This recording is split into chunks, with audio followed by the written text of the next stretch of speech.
General principles and specific methods of musculoskeletal treatment. General principles of treatment.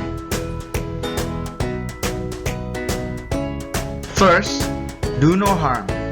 As science advances, powerful and effective methods of treatment develop.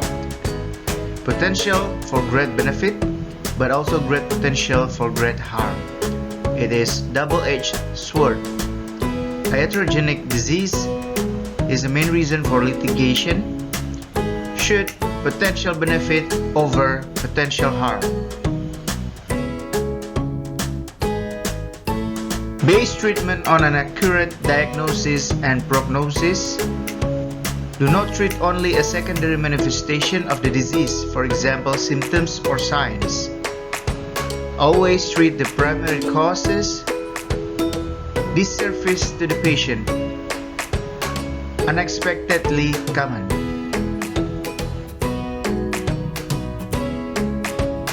Select treatment with specific aims. Must have specific aim to deal with the specific problem. Common chief complaints are pain, decrease in function, physical appearance of a deformity or abnormal gait. Should have one or more of the following: the relief of pain, the improvement of function, the prevention or correction of deformity, the improvement of gait. Cooperate with the laws of nature. The natural restorative powers of humans are truly remarkable. It is the strongest ally. Work with them, not against them. Natural laws of human behavior. Be realistic and practical in your treatment. Certain treatments may seem attractive, but neither realistic nor practical. Common sense and sound judgment must be used.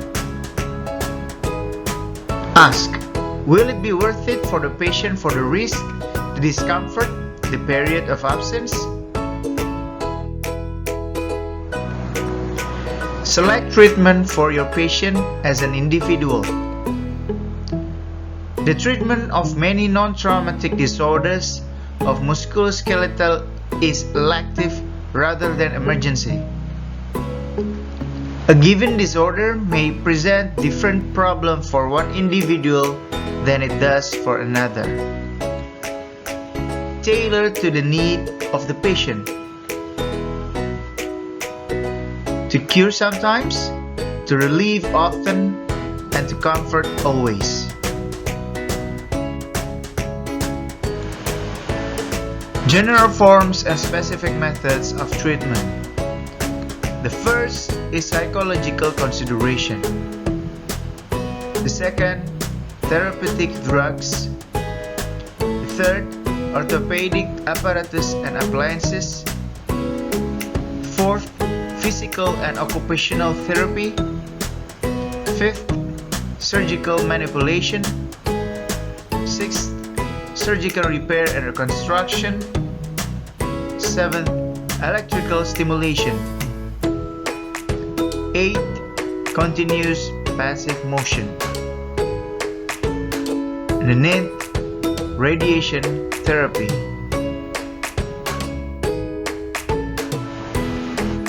Psychological consideration. Every patient deserves more psychological consideration in the form of compassion and sympathetic understanding, as well as the assurance that everything possible will be done to help him or her. The patient's concern or anxiety is usually greater than we realize. No treatment doesn't mean nothing can be done. Rather, nothing needs to be done. So good communication is essential to the patient. Therapeutic drug.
Orthopaedic apparatus. Orthopedic apparatus and appliances. First is rest. Rest for centuries it was thought necessary. However, prolonged bed rest is associated with many harmful effects. Disuse atrophy of muscles, generalized weakness, disuse atrophy of bone, generalized osteoporosis, increased calcium excretion, deep vein thrombosis, pulmonary embolism, pressure sores.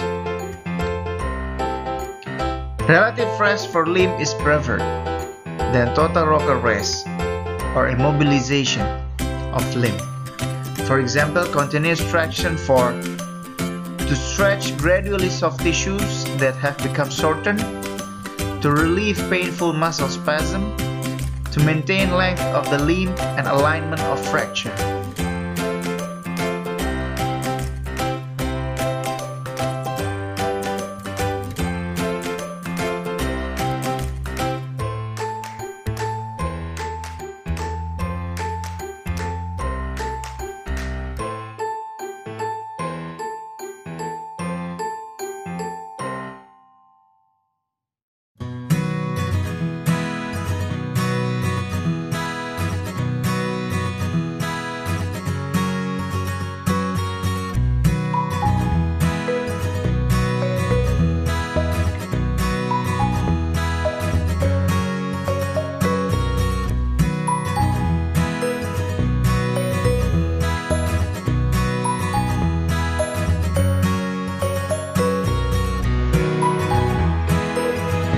This is plaster of Paris cast of varying design to provide immobilization.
In the upper left, you can see the functional brace which is used to compensate for loss of power in the finger flexors.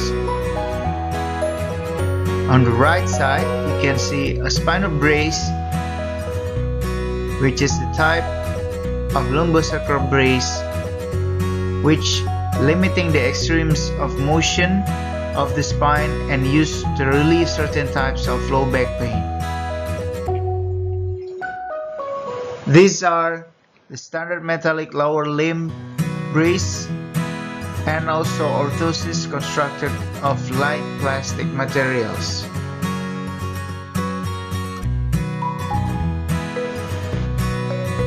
Orthopedic apparatus and appliances can be used for prevention and correction of deformity. When the development of a joint deformity is anticipated, it is possible to prevent by means of intermittent immobilization. The gradual correction of certain torsional deformities in growing long bone, which corrected by means of removable night splints.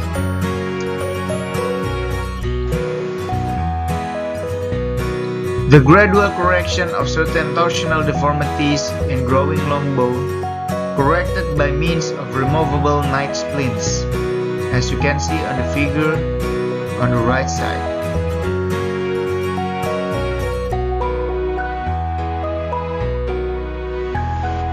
Physical and occupational therapy.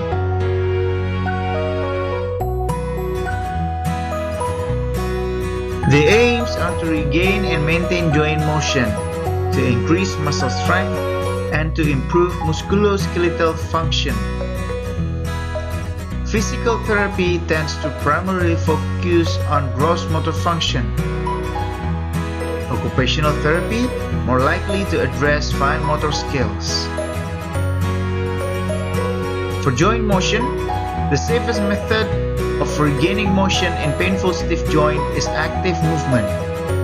Intermittent passive movement, relatively dangerous. Greatest value in maintaining joint motion and thereby preventing deformity in patients with paralysis. Also of some help in the gradual stretching of existing muscle contracture. For muscle strength, strengthened only by active exercise, which is isometric. For muscle strength, strengthened only by active exercise, which is isometric and isotonic.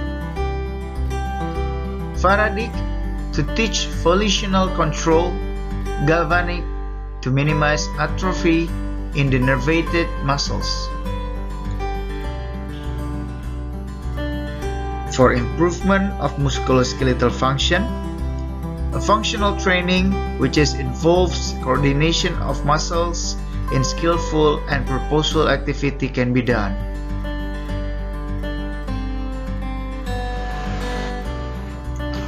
This is the physiotherapist and the occupational therapist in work.